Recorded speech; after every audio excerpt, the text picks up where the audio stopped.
Do you really need anything else for the intro of this video? Really?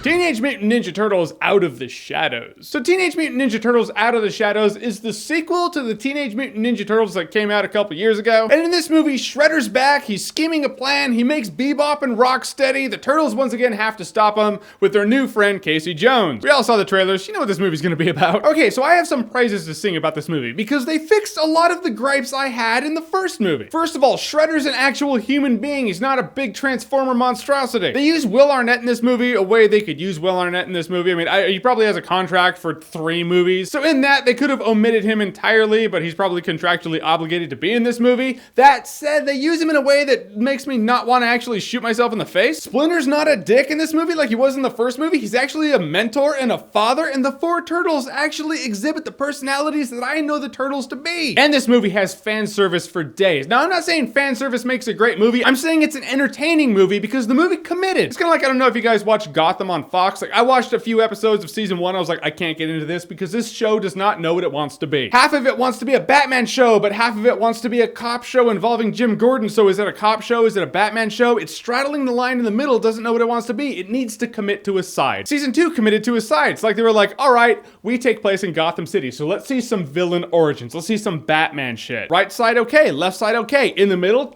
just like great. So I actually enjoyed Gotham Season 2. This Ninja Turtles movie is like that. It's like they were like, all right, we're made for kids. That being said, those kids are gonna have parents. Those parents watched the Ninja Turtles TV show, the cartoon in the late 80s, early 90s. So let's give them fan service. Let's entertain people. And if you're able to turn your brain off and just watch the movie for what it is, it's actually pretty damn entertaining. It's not perfect. All right, let's talk about Casey Jones. Casey Jones is in this movie, kind of. They have a guy who's called Casey Jones who doesn't exhibit anything I know Casey Jones to be. Now, granted, Stephen Amell, who plays him, I think is great. That said, he's not Casey Jones at all, and he's not really relevant. He serves as fresh new eyes to be in on the whole Ninja Turtles thing for this movie. His integration into the crew just isn't done well at all. Generally speaking, Casey Jones is an outsider. Raphael is an outsider. Casey Jones and Raphael gravitate towards each other and they form a friendship. He doesn't really form a friendship with anybody. He hits on April O'Neil a couple times. Yeah, they're attractive people. They're gonna be attracted to each other. But this guy just served to keep Bebop and Rocksteady busy in a couple action sequences. Speaking of action sequences, let's talk about the action sequences. The action is pretty entertaining itself. That plane scene, other than the fact that Raphael smacks the windshield of this airplane that we see in the trailer, it would completely kill him. But there is an action sequence that starts out in this plane and ends up down a river, and that whole thing, I was just thoroughly entertained. The physics make no sense whatsoever. Don't try to make sense of it at all. I'm just saying, if you can just watch it and enjoy it, it's pretty entertaining. People should have died though. No one died, but people should have. But once again, the last act of this movie, like the last movie, just becomes a big mess. Granted, there's fan service in that mess, and among the mess, I was like, oh, that's really cool.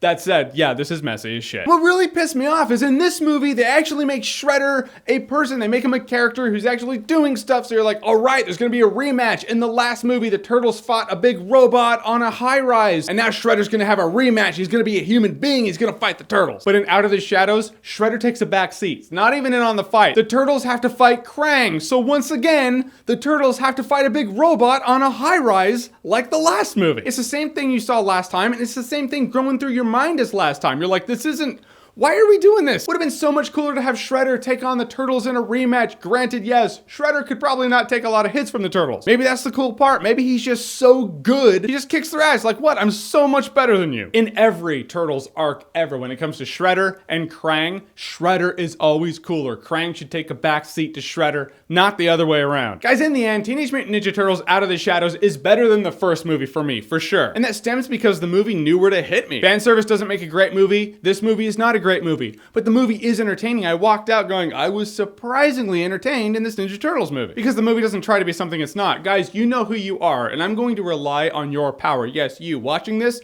you have power. You have the power to know what you like in movies and entertainment. So when I say I was entertained, and I say Teenage Mutant Ninja Turtles Out of the Shadows was a good time, no alcohol required for me, don't take that to the bank. I mean, if you saw the trailers and you're like, yeah, that sucks, and you hear my review and my assessment, you're like, yeah, it still sounds like it sucks, don't watch it. It'll probably suck for you. Greatest end credit song ever, though.